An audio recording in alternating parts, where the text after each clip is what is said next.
바뀌어.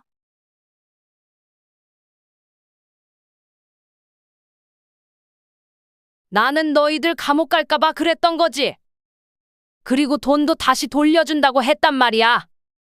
엄마도 그동안 부끄러워서 어디다 말도 못하고 얼마나 소가리를 했는 줄 알아? 나도 지금 네 아버지 따라가고 싶은 심정이야. 정말 죽지 못해 살고 있다고. 아, 미치겠네. 아니, 지금 잘못한 게 누군데? 왜 이렇게 당당하세요? 저야말로 진짜 죽고 싶어요. 요즘 같은 세상에 바보도 아니고 그걸 누가 속냐고요? 속는 사람이 바보죠? 도대체 얼마나 무식하면 6억을 홀랑 다 갖다 줘요? 네? 아버지도 엄마 때문에 화병나서 돌아가신 거예요. 엄마가 온 집안을 풍비박산 냈다고요. 아시겠어요? 내가 돌겠어, 정말. 엄마, 아니지? 우리한테 재산 안 나눠주려고 거짓말하는 거잖아. 그치? 우리 돈 정말 그놈들한테 다 줬어? 어떻게 그 돈을 홀랑 다 줘? 말이 안 되잖아. 어디 다른데 숨겨놓고 지금 이러는 거지? 맞지? 아니 이것들이 내가 아무리 잘못을 했어도 그렇지. 너희는 이 엄마가 암이라는데 그건 신경도 안 쓰이니? 그저 너희한테 돌아갈 재산 다 날려먹은 것만 눈에 보여? 그래, 내가 죄인이다. 내가 죄인이야. 그런데 말은 똑바로 해야지. 그 돈이 어떻게 너희 돈이야? 그 돈 너희 돈도 아니고 네 아버지랑 내가 평생 모은 우리 노후 자금이었어. 지금까지 뒷바라지 다 해줬고 논 팔고 가게 팔아서 돈도 다 줬잖아. 그런데 너희가 뭐가 억울해서 이 난리야? 너희가 억울해봤자 사기당한 나만큼 억울하겠니? 내가 너희한테 뭘 그렇게 잘못해서 엄마한테 눈을 부라리고 죽일 듯이 쳐다보냔 말이야. 여기 한밤중에 자식들과 싸우는 박순면 할머니가 있습니다. 과연 할머니에게 무슨 일이 있었길래 자식들이 이렇게까지 자신의 어머니를 몰아세우는 걸까요?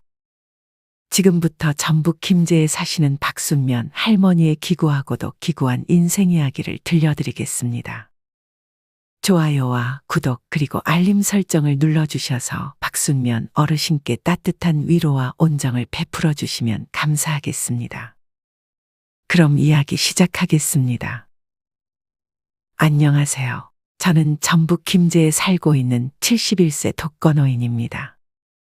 현재 대장암 3기 진단을 받고 죽을 날만 기다리고 있는 시한부 인생이에요.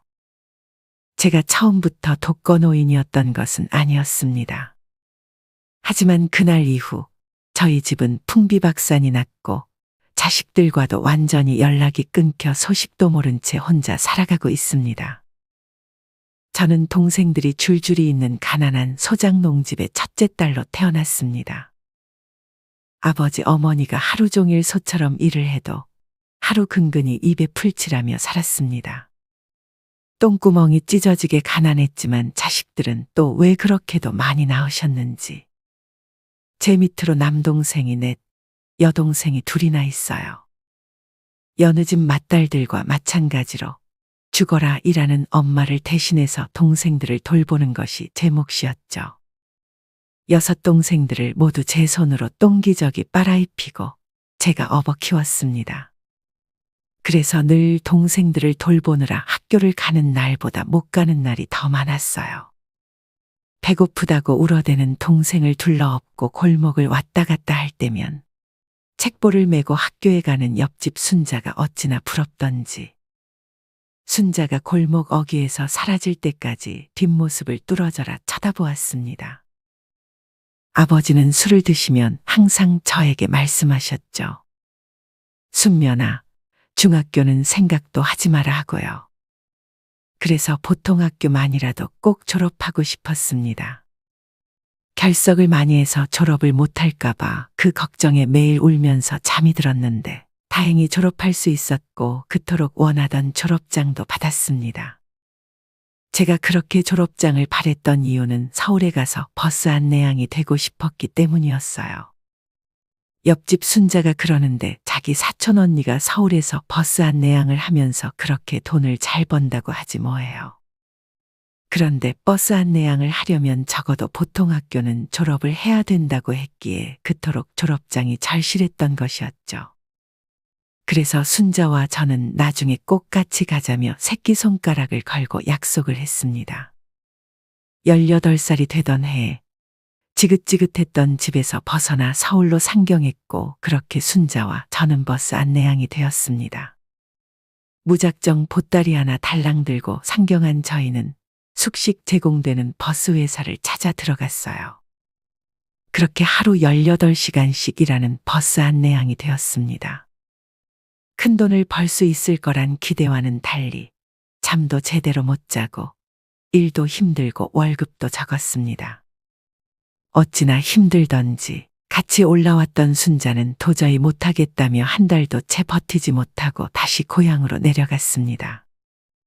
새벽 3시에 일어나 버스를 청소하고 4시 반에 첫 차를 타면 밤 10시에 버스에서 내릴 수 있었어요. 3시에 못 일어난 날에는 가장 늦은 차를 타야 했기에 새벽 1시가 넘어서야 기숙사로 돌아올 수 있었습니다. 지금 생각해보면 하루 4시간밖에 못 자면서 어떻게 버텼나 싶어요. 그래서 승객이 없는 시간에는 버스 손잡이를 잡고 꾸벅꾸벅 졸기 바빴습니다. 콩나물 시루처럼 버스를 승객으로 꽉꽉 채워갈 때면 저는 버스 밖으로 몸을 내민 채 두 손으로 문 손잡이의 의지에 아슬아슬하게 매달려 갔어요. 그때는 어려서 겁도 없었나 봐요. 결국 한쪽 손을 놓쳐서 버스 밑에 깔릴 뻔했던 걸 앞에 있던 승객이 제 팔을 잡아줘서 무사했던 적도 있었어요.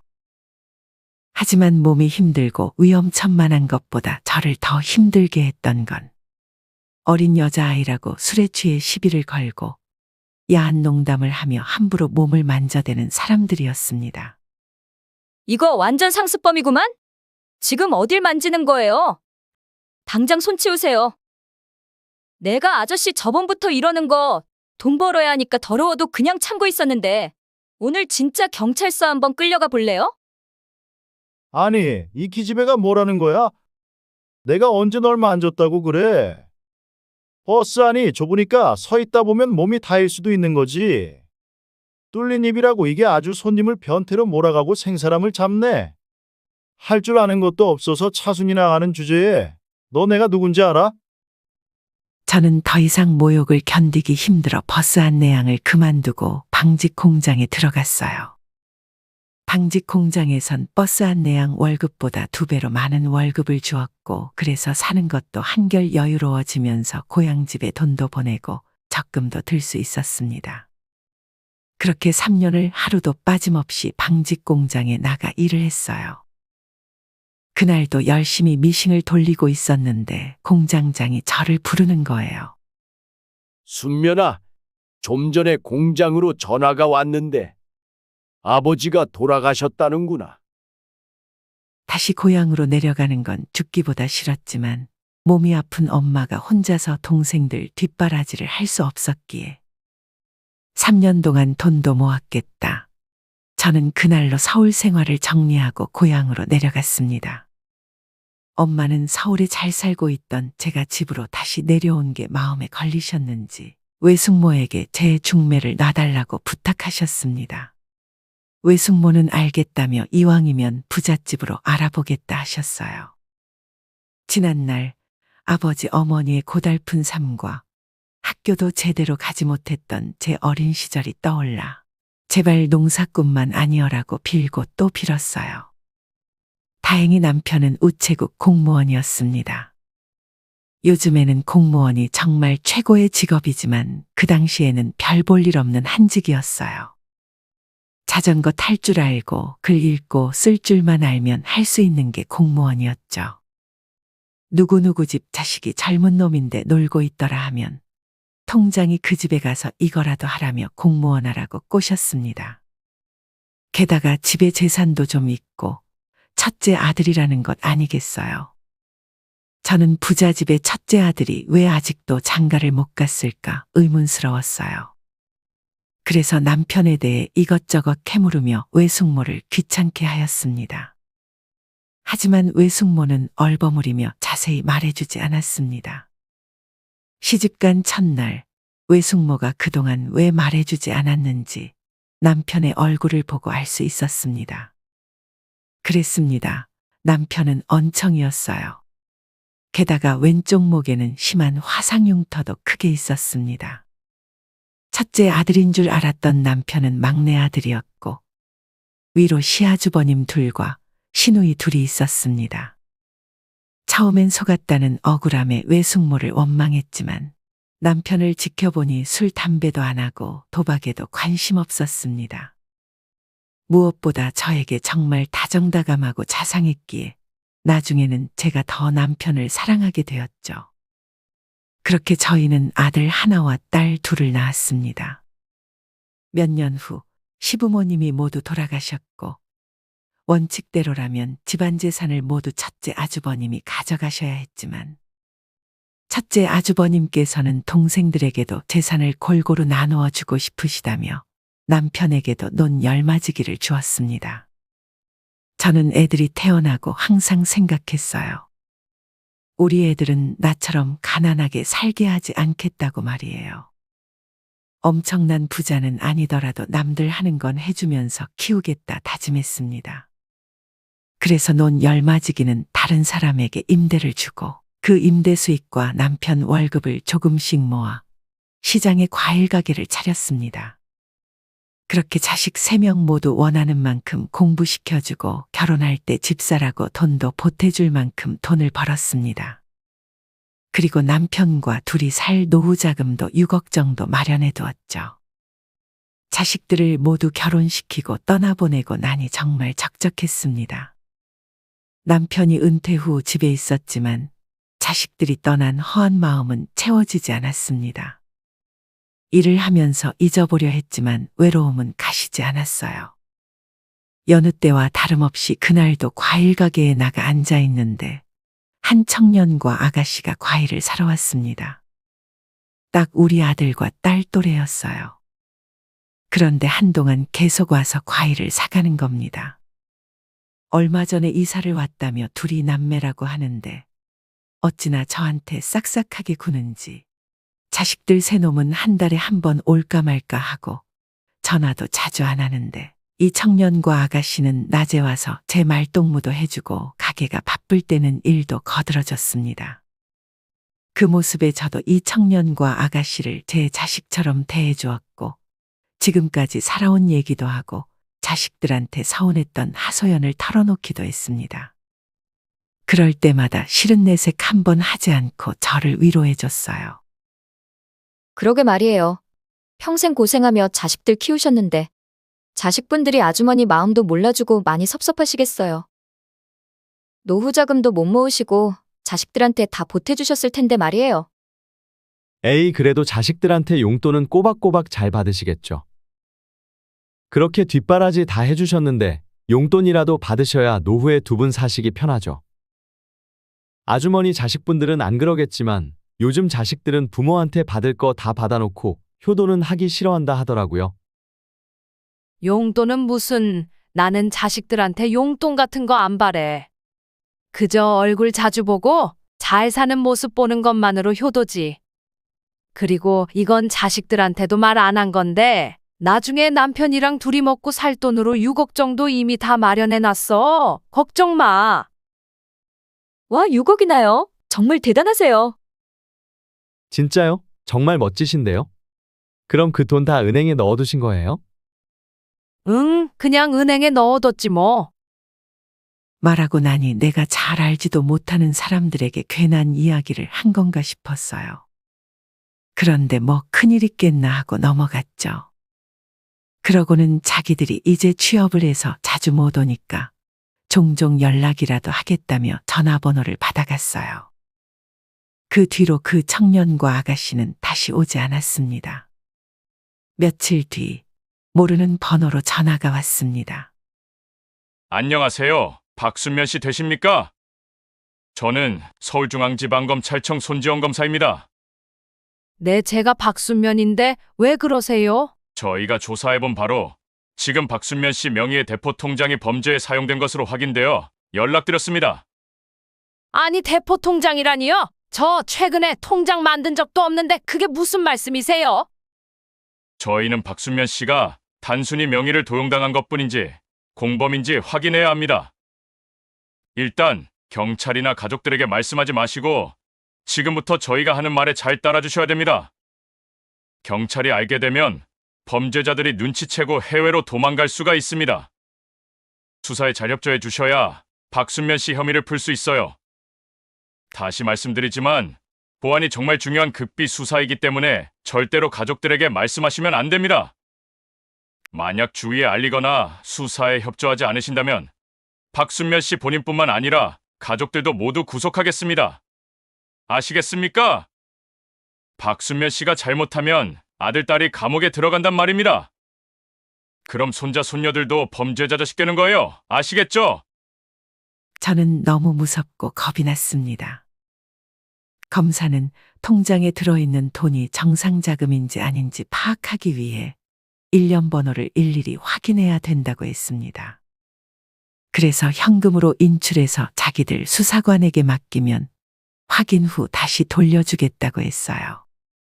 그렇게 저는 검찰청 수사관이라는 사람과 총 7번을 만나 5억 8천만 원을 건넸습니다. 다음 날 검사에게서 정상자금으로 확인되었다며 3일 뒤에 돈이 입금될 거라는 연락이 왔습니다. 그런데 일주일이 지나도록 돈이 들어오지 않는 거예요.